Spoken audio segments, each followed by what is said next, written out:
Hello, welcome to Miss Noel's high school biology class. The classroom is arranged to meet the needs of students who have physical disabilities. It allows students to discuss amongst each other because the seats are arranged in group-like form. Each group is set up in a semicircle. There will be two students that are directly facing the board, and to the side of them in a perpendicular angle, there's a student on each side.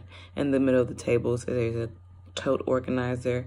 Within that organizer, you will see microscopes, a classroom handbook, journals, and any other daily supplies that the students may use for the biology class. The groups are pre-selected and they are of heterogeneous mix. Students who may have problems with learning may be paired with students that perform well in the class. That way they can, pair together and help each other learn things. Because even students that perform well, they learn even better by being able to instruct other students. The teacher's desk is furthest from the door, and it sits not in front of or behind the students to make, and I guess I know I didn't feel comfortable with somebody always looking behind me. Like, I'm one of those weird guys. But then also when you look up and you see a teacher staring at you, it's like, am I supposed to communicate? And it's like it creates awkward whatever. So I just learned it's easier to just put yourself to the side of the classroom there, and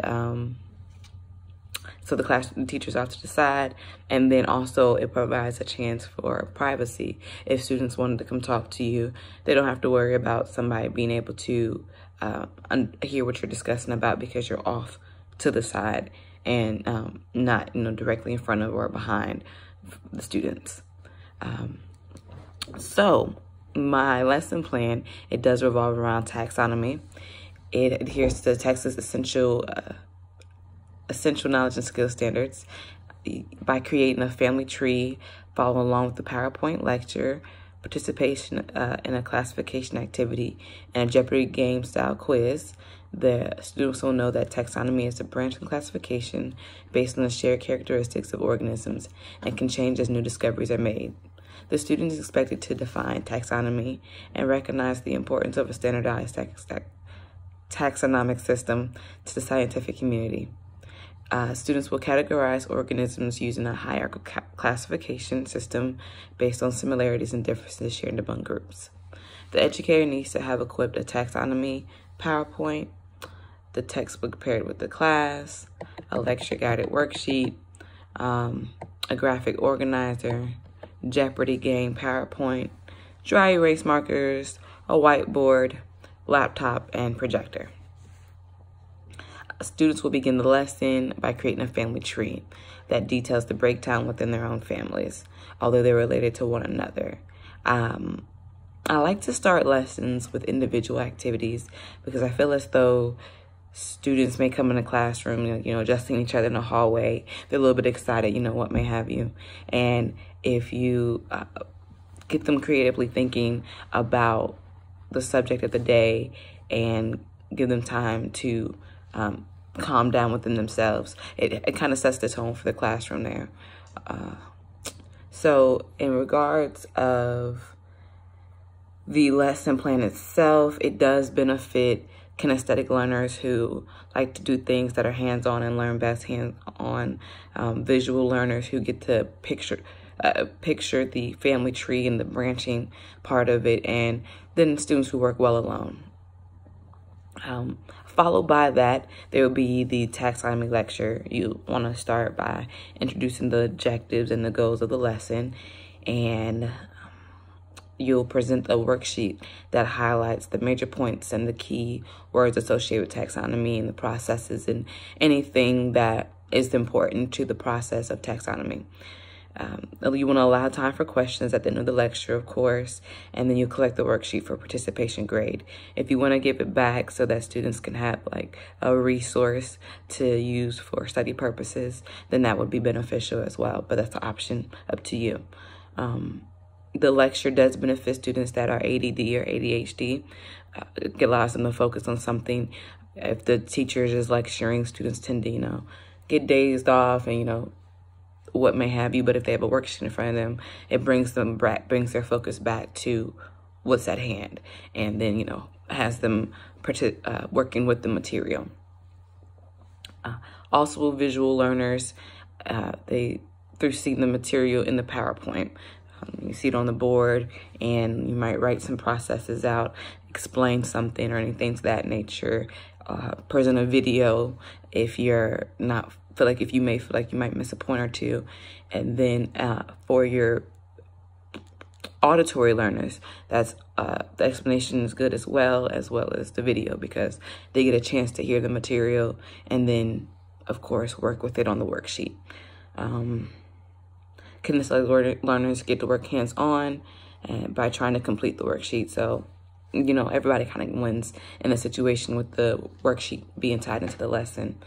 And you want to include key points in the lecture and pretty much dim any lights or pull any blinds, because you don't want there to be any distractions, such as people walking by or the light coming in, the sun blinding the board, and some students can't see as others might be able to see, and then can't read the same information. So end up creating a unnecessary conversation or distraction. So just go ahead and dim the lights and set the tone for the PowerPoint. From there, you could allow like a 5-minute break if you would like. Give students a chance to unwind and process the information. Ask any clarifying questions or discuss with their teammates if they weren't sure about anything. You could also, for students who work well alone and may need a little assisted instruction with what do you call it? Oh my gosh, the special exceptional teachers. There you go. Exceptional student teachers. They'll pull them out of the classroom and they will discuss with them, you know, allow them to go through the lesson plan. They'll have a recording of the lecture, and they'll have direct one-on-one for somebody to answer any questions they may have that they didn't find clear throughout the lesson. And then they also get to complete the family tree on their own, but then they will return back to the classroom for the group assignment so that they get the collaborative aspect as well. Then from there, you would want to go into the taxonomic group and school supplies portion.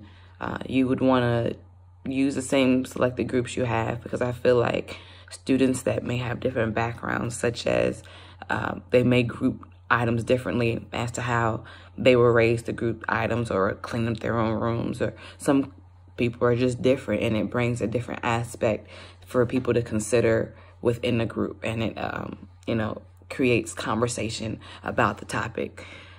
But students who are autistic and may have behavior problems, you might want to place them in like smaller groups, but still keep them in a group to allow them to understand what it's like to work in a collaborative manner. Then as the activity, you would create your own taxonomic classifications, and students will understand the process behind placing animals into different classifications. The students should understand the difference between a taxonomic name, a genus species name, and a common name. So you'll begin by trying to advise students to select 2 different groups. Let it be maybe items that write and items that do not write. Then if you want to select the items that write, you might want to break them down as the permanent, not permanent, like pencils, not permanent, dry erase markers, not permanent, things of that nature. Then you'll break down, you'll ask the groups to choose classifications of their own, or they could use the ones that you started with, but they must have at least 4 minimum phyla provided for that activity there. And then I provided a task analysis detailed here. It does outline all the steps. It asks them creative thinking and critical thinking questions such as where would a computer fit in as far as in your classification groups? Would it fit in? How would you tie it in? Things of that nature. So that's kind of, I feel like it's a big activity. It creates hands-on and creative thinking out of box, but it also applies it to your everyday life because we all organize, we all classify things into groups. So on to the end of the lesson and the assessment here. What I wanted to do is end with a summative assessment because with the text system, the curriculum standards, there is another portion to the taxonomic system that goes into actually breaking down the phylas and how each animal may fit. And I do feel like you would need a whole class session for that type of lesson. So I would want to wait to really test students in a standardized form until the unit test for that. So I would do a Jeopardy game style quiz, and I would have students draw like a straw or pick a marble from a bag, what may have you. And that's how you select your team captains. Students would then proceed to the team captains will select team members, and then as the team members proceed, they would all get an opportunity to answer the questions, and it would be answered in a way that is like, the what is form of Jeopardy. With the first 80% of the first answers provided are correct, then I will assume that students have a gainful enough knowledge about the activity and the lesson, and feel like I can move on to the next section. If not, then I will either take time to review or schedule it into the next lesson to make sure that I do go over it and allot time for any changes there. At this point, does anybody have any questions for me? Thank you so much for watching. Jeanette.